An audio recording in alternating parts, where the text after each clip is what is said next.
Thank you. This is a bill that's a long time coming and very welcome, and has been widely supported amongst people in the community that we've spoken to. We sought people's views on this bill, and the provisions within it broadly have been supported. And that's not saying that that the actions in here will be anything like enough. And I think that's the very strong message that we've received from people across Tasmania, that this is a necessary but not sufficient response by this government to the really concerning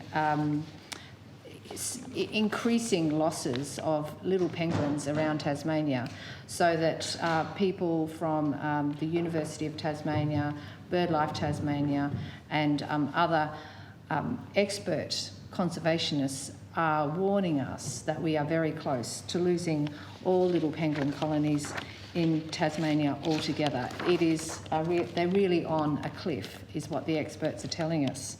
And Dr. Eric Bowler from BirdLife Tasmania has been a relentlessly present voice documenting the existence of colonies, personally walking the circumference of Tasmania, personally walking every beach in Tasmania.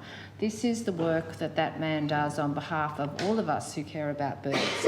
He is alone often the person who has been collecting the evidence about where shoreline birds live, which birds are where around coastlines in Tasmania, how many birds there are in different seasons, and how their population numbers are changing over time.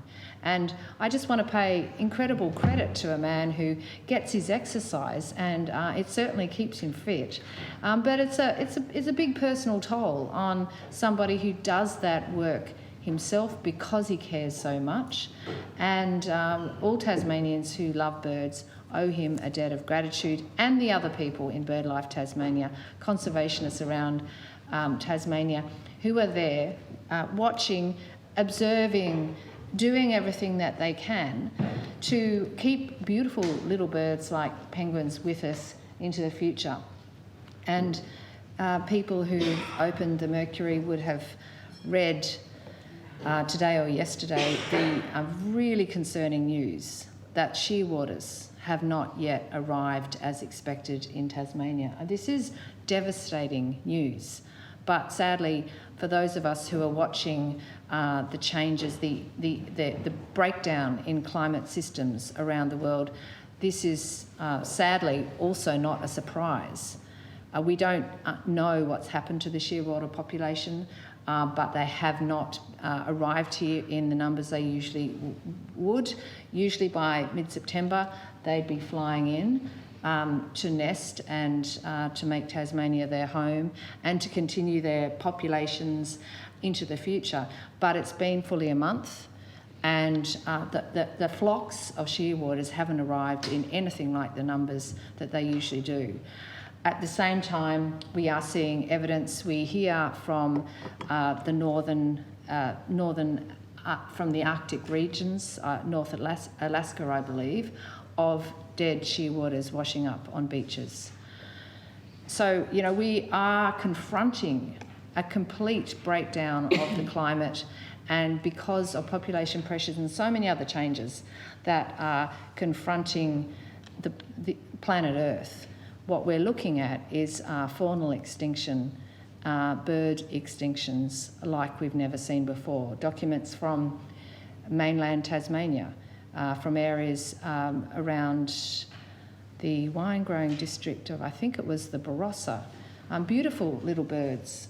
4 birds which are listed on a plaque by the New South Wales Department of Environment for tourists who are going to the wine region. Welcome to the wine region, and these are the beautiful little birds who live here. 3 of them are no longer around, Madam Speaker, Madam Deputy Speaker. 3 of the 4 little birds who have always been present in that region, the special birds of the region, just disappeared, gone, extinct, they believe. And the last one is also highly threatened. So every time we take an action, every time we approve a development, every time we log a forest, every time we clear land, native habitat for farming, every time we put chemical pollutants into the waterways, every time we increase our carbon dioxide emissions and increase the heating of the planet, we are contributing to the disappearance of those birds. That's the way things are, but we can do something about it. That doesn't have to be our response, that we just put our hands up and go, oh well, it's too hard, and we'll leave that development issue to someone else. The black-throated finch, Madam Deputy Speaker. Yet another example of a beautiful bird lost in the maw of the world's largest coal mine development.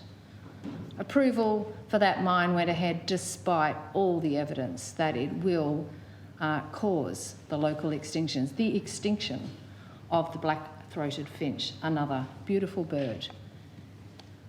There is a cumulative effect here, and unfortunately we're realising the cumulative impact of our decisions far too late for many of these birds. But we do have things before us in Tasmania that we can do today.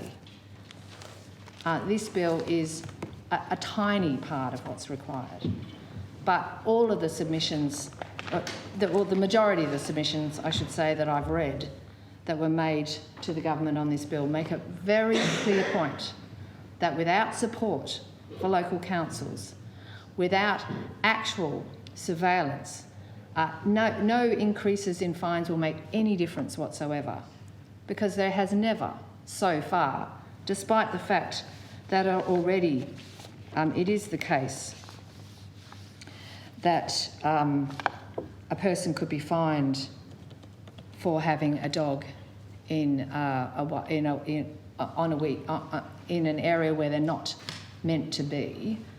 There has been no person fined, despite the fact that dog owners could already be charged, and dogs could be removed for killing penguins in substantial numbers as they have done. There have been no owners found, Madam Deputy Speaker, to charge. There have been no fines that required to be paid because people can't find the dog owners. People see the dog, they can't connect it with the dog owner, there's nobody there. There are responses to this. There is technology now. We do have the option of putting a small amount of money into supporting local councils and communities to do surveillance, to undertake surveillance of these areas. We do have an opportunity to collect information, and we need to be putting some resources into that if we truly want to make a decision that little penguin colonies are intrinsically valuable and beautiful, a part of our natural environment that we've grown up with, that we love as Tasmanians, and that people come here to see. Tourists come here. It is a really important part of the tourism industry for some regional parts of Tasmania. Incredibly important part for Bicheno. And I went to Bicheno recently and met with the Bicheno Penguin Group and spoke to people there who work at the Bicheno Penguin Tours, and that's a really important job provider in Bicheno. Up to I think 50 jobs there are there during the high peak of the tourism season. That's a substantial number of jobs in a tiny little town like Bicheno. That's a really important job provider.